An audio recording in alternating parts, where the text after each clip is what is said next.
Muli namang binanata ni Pangulong Noynoy Aquino si Chief Justice Renato Corona sa kanyang talumpati sa harap ng ilang estudyante. Buwelta naman ng depensa, huwag na raw makialam sa ibang sangay ng gobyerno ang ehekutibo. Saksi si Chino Gaston. Sakasakali po na ma-acquit si Chief Justice Corona, how will this affect your reform agenda in making corrupt public officials accountable for their past misdeeds? Extremely difficult, if not impossible. Malaking dagok daw sa kampanya kontra katiwalian pag napawalang sala si Chief Justice Renato Corona. Yan ang sagot ni Pangulong Noynoy Aquino sa tanong ng isang estudyante sa isang forum sa La Consolacion College, Manila, kaugnay ng pagdiriwang ng 1986 EDSA Revolution. Alam naman namin kung bakit ka isiniksik ni Ginoong Arroyo sa Korte Suprema. Yan po ay para pagtakpan ang katiwalian niya. At para maintindihan ng mga estudyante, gumamit pa siya ng mga numero at graph mula raw sa SALN ni Corona bilang visual aids. Simple lang naman po ang tanong na naisagutin ng paglilitis na ito. Dapat pa ba tayong magtiwala kay Ginoong Corona? Binanggit pa ng Pangulo ang pagkasibak ng isang court interpreter ng Davao RTC noong 1997 matapos mapatunayang hindi dineklara sa SALN ang isang pwesto niya sa palengke. Kung si Ginang Flores po ay sinisante, ano pa kaya ang dapat hatol kay Ginoong Corona? Kailangan pa po bang tanungin kung impeachable offense ang ginawa niya? Wala pang reaksyon si Chief Justice Corona sa mga patutsada ng Pangulo. Pero ang kanyang mga abogado, umaasa raw na hindi magpapa-impluwensya ang mga senador sa Pangulo. Sana, wag na muna siyang maghusga na sasabihin niya sa publiko kasi nga meron pang paglilitis dito sa loob ng impeachment court at naniniwala kami na ang senator judges at ang impeachment court ay magiging matapat at makatarungan. Salag naman ng palasyo, pagiging patas at hindi pang i-impluwensya sa mga senator judges ang hangad ng Pangulo. This is not about pressuring the Senate. This is about his views, what he believes in, and he also mentioned that this is the truth will set you free. And so this is a simple premise on the fact that what is being ruled upon is why are there two standards of justice? Chino Gaston ang inyong saksi.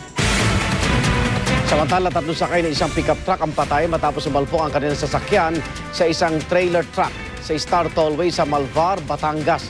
Lumalabas sa investigasyon na matuloy daw ang takbo ng pickup kahit hindi ito nakapagpreno. Saksi si Dante Perelio. Mistulang pinitpit na lata ang pickup truck na ito matapos sumalpok sa sinusundang trailer truck sa may Star Tollway sa Malvar, Batangas. Pasado 6:00 ng umaga kanina. Dead on the spot ang 12 anyos na nakilala lang sa pangalang Emily. Dead on arrival naman sa Mediatrix Hospital sa Lipa, Batangas ang madre si Flordelina Espiritu at tauhan ng simbahan na si Jasmine Liwag. Critical naman ang kondisyon ng driver ng pickup at isa pang kasamahan ng 3 namatay. Mga taga Three Kings Parish Council ng Gapan, Nueva Ecija ang mga biktima at ihahatid lang sana ang nasawing si Emily sa isang bahay ampunan sa Batangas. Sa investigasyon ng pulisya, lumabas na binabagtas ng trailer truck na may kargang mais ang slow lane ng Star Tollway patungong Lipa City nang sumalpok sa likod nito ang puting pickup truck. Base sa investigasyon, matulin raw ang takbo ng pickup at huli na raw nang makapagpreno ito. Batay na rin sa skid mark na nakita sa pinangyarihan ng aksidente. Posible na pagod din yung driver sa layo na kanilang tinakbo. Pero yun nga, hindi rin nagkaroon ng preemption yung driver. Kasi kita niya ng dikit, diretso pa rin siya. Ang driver naman ng nabanggang trailer truck, nagpaliwanag pa rin at nalungkot daw sa nangyari. Namatayan po condolence na lang po sa kanila po at hindi ko naman po kagustuhan yung nangyari po. Wala pa kaming makitang criminal liability ng driver dahil sa unang investigation namin ay siya naman ang binangga. Mula rito sa Batangas, ako si Dante Perelio ang inyong saksi. At sa iba pa ring balita, pansamantalang nakalaya matapos makapagpiyansa si dating Philippine Ambassador to Mexico, Francisco Ortigas III.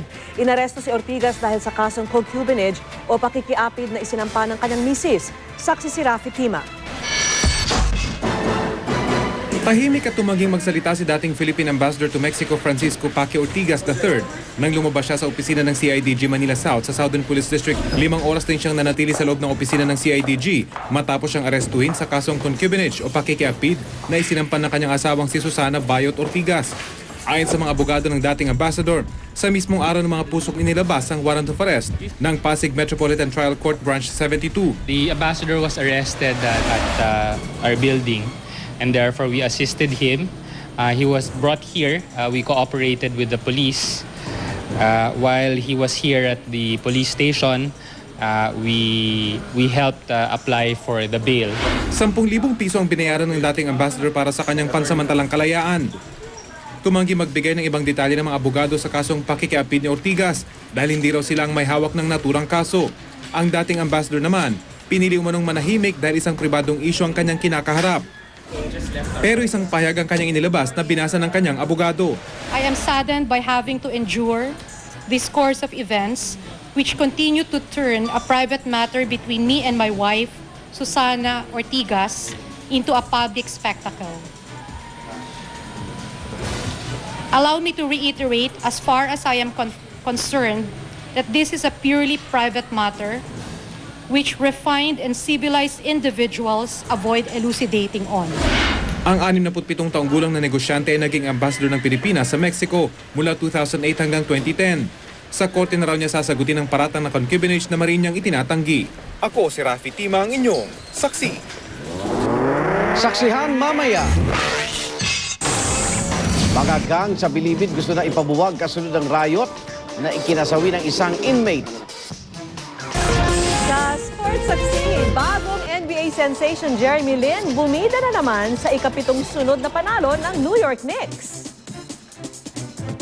Mga programa at personalidad ng GMA Network muling kinilala sa 8 US TV Students' Choice Awards. Huwag bibitiw! Sama-sama pa rin tayong magiging saksi.